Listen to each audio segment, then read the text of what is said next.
Some small arms weapons fire semi-automatically.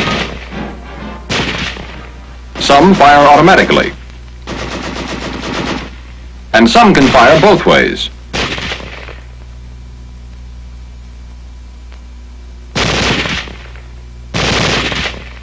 Weapons giving automatic fire will fire continuously as long as pressure is applied to the trigger or until the ammunition is exhausted.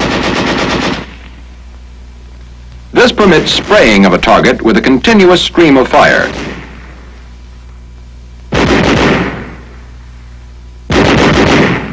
Weapons designed to give semi-automatic fire deliver only a single shot each time the trigger is squeezed. Thus, each round can be individually aimed. These various types of fire require different firing mechanisms from those used on manually operated weapons. Let's look at a typical firing mechanism for a manually operated weapon to see why it won't work with a bolt that moves back and forth automatically. It's a hammer-type firing mechanism. As the bolt is moved to the rear to cock the weapon, it pushes the hammer back.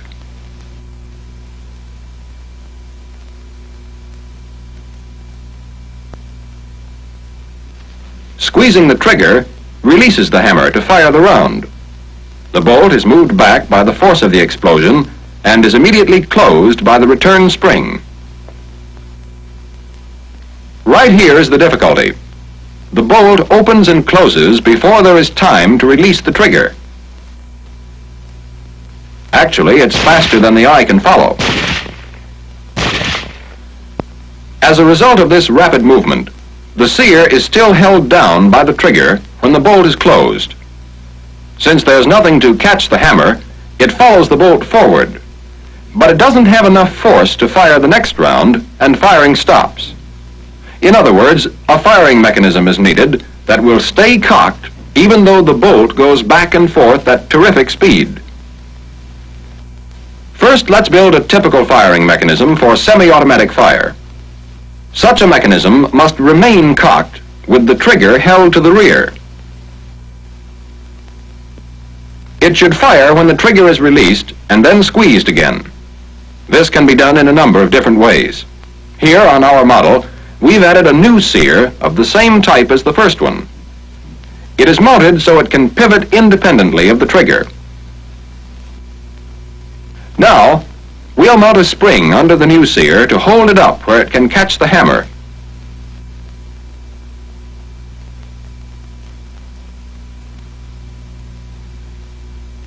That doesn't completely solve our problem because we still can't fire the mechanism. We must be able to depress the new sear by squeezing the trigger.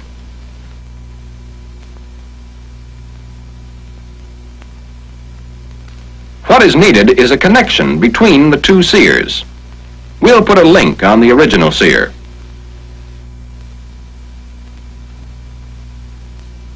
It pivots freely on a pin, but to keep it from pivoting too far, we'll put a stop lug on the original sear.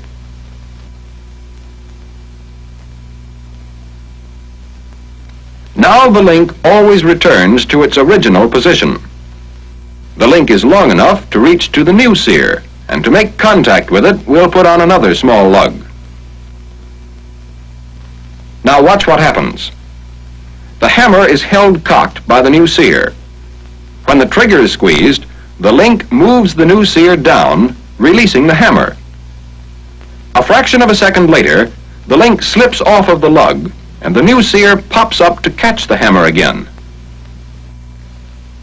Let's see it again.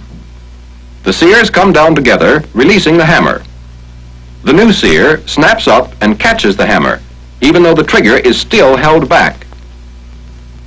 To fire the next round, we must release the trigger. The link hits the lug on the new sear and pivots.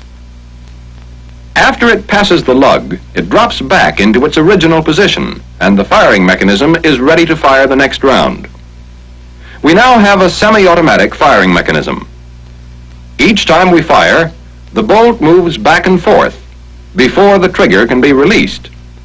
But the new sear is up waiting to catch the hammer. Then we can fire the next round by releasing the trigger and squeezing it again.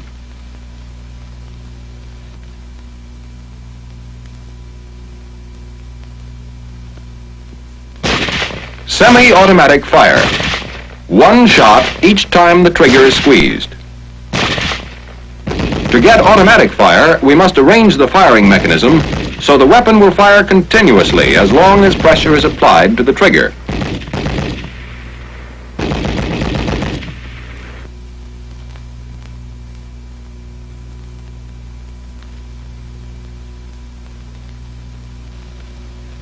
We've seen how in semi-automatic fire, the hammer is caught by the new sear and held until the trigger is released and then squeezed again.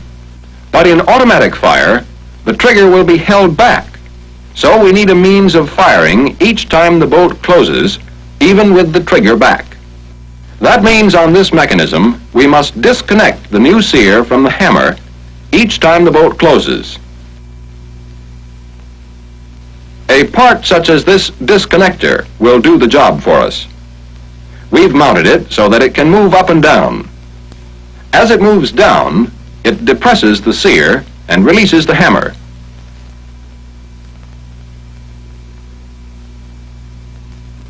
To move the disconnector each time the bolt closes, we'll put a lug on the bottom of the bolt. Now, as the bolt closes, the lug cams the disconnector, pushes the new sear down, and the hammer is released to fire the round. The bolt moves back and the lug clears the disconnector. The disconnector moves up and the new sear is in position to catch the hammer, even with the original sear held down by the trigger. The cycle starts over again, and the weapon will continue to fire as long as pressure is applied to the trigger. When the trigger is released, the original sear rises. Now, when the bolt disconnects the new sear, the original sear is up in position to catch the hammer and stop the firing. The hammer is held back, cocked, and automatic fire can be resumed merely by squeezing the trigger again.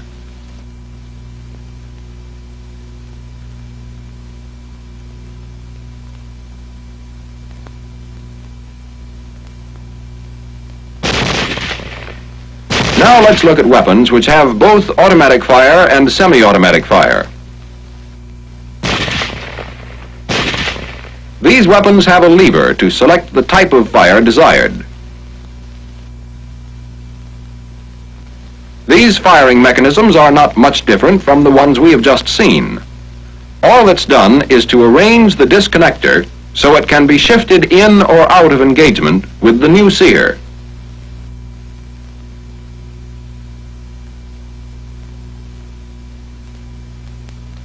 With the disconnector out of engagement, the firing mechanism will give semi-automatic fire.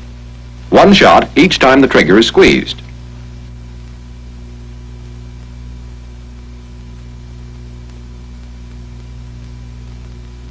With the disconnector engaged, we'll have automatic fire just as we had before.